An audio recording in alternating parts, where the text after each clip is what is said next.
How many of you want to be self-employed? I always like these questions. I can't see you, folks. I can't hear you. I know you're out there. How many of you want to be self-employed?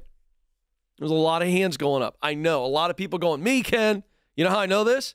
Because the data shows that around 70% of Americans want to be self-employed. And so this is a very interesting piece of data here. And it turns out that the data says that there's a reason why 70% of Americans say they want to be self-employed, because I think they know that they might be happier. And what does the data say? Is it true? The answer is yes. Self-employed workers view their jobs more favorably than those who are not self-employed. I wonder if, there's no data on this, so I'm going to throw this out there. I wonder if it could be just summarized as the reason self-employed workers view their job more favorably than others is because they like their boss more. I'm saying it's possible. You know? I mean, let's just boil it down. Yeah, you know what? This may have sucked today, but I'm in charge, so I'll deal with me later. It might be. Okay, here we go. Let's break this down. 62% of self-employed workers say they are extremely satisfied with their job, compared to 51% of those who are not self-employed. Now, this is interesting. I just want to point something out on this piece of data.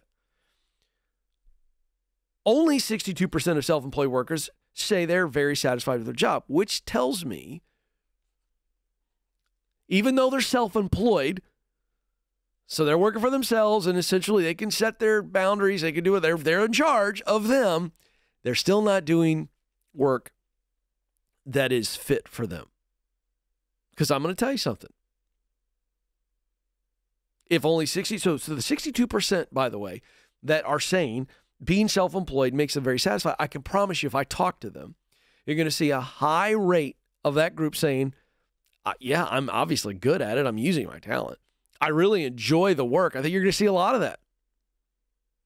And without question, they care about the results of the work. Even if the product or service isn't their favorite thing in the world, the result of their work is it gives me individual freedom. So they're highly motivated. Mission, talent, passion, mission. I guarantee you'll see this. But for the 38% of people who are self-employed that don't consider themselves very satisfied, I can tell you right now, something's off. They may need to make a hire. They may need to delegate. Something's off in their rhythm, their work rhythm. They aren't using what they do best to do what they enjoy to produce results that matter to them most of the day. And maybe it's because they're starting out and they're the chief everything officer. And that is a season that everybody goes through. It's not that enjoyable, but it's the old, I got to do it. So maybe that's a part of it. But I can tell you, this is a factor even in the self-employed land. You've got to be in your sweet spot even when you're self-employed. There's not an asterisk when you're self-employed. Those who are not self-employed are more likely than self-employed workers to say they find their jobs stressful and overwhelming. Well, again, if you work for you and you're stressed and overwhelmed, and again, I know a lot of people who don't take care of themselves. I've taken those calls on this show, coached some people on that. Self-employed. Ken, I'm stressed out of my mind. Well, you got to take care of you, which means you got to offload some stuff. You're saying yes to too much, right? But obviously there's a higher rate of flexibility of control for the person who works for themselves. All right, let's keep going. 47% of self-employed workers say their job can mostly be done from home, whereas 38%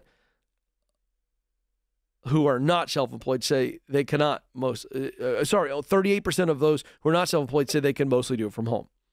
60% of self-employed workers with jobs that can be done from home say they work from home all of the time.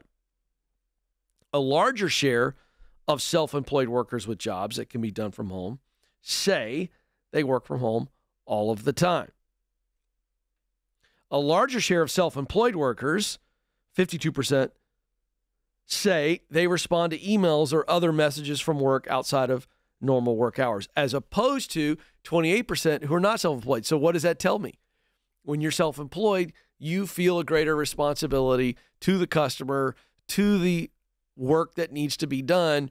And a warning sign here, when you've got more freedom, essentially because you work for yourself, a greater share of those people are answering emails and doing work after normal hours. Well, you say, well, I have to. I get it.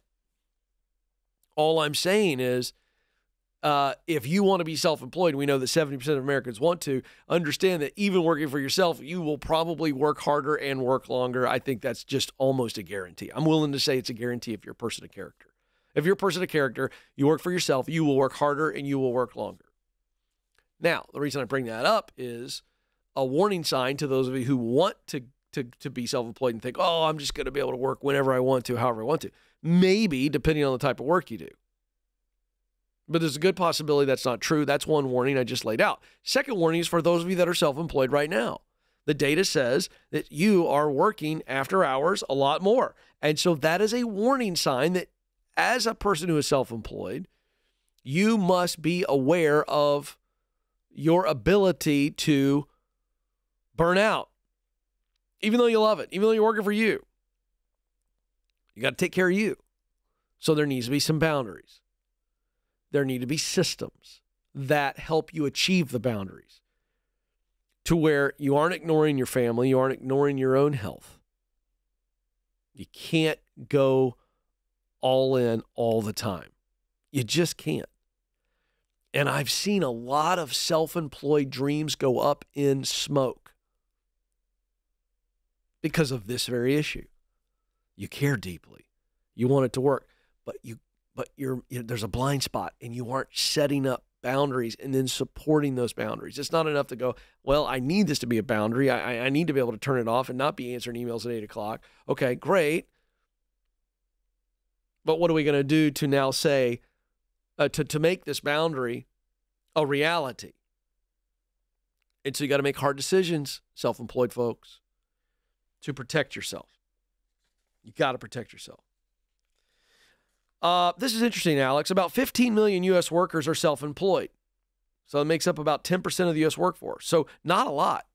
That's a really low number. If you look at the amount of workers in America, only 15 million are self-employed. 3/4 of self-employed workers work full-time.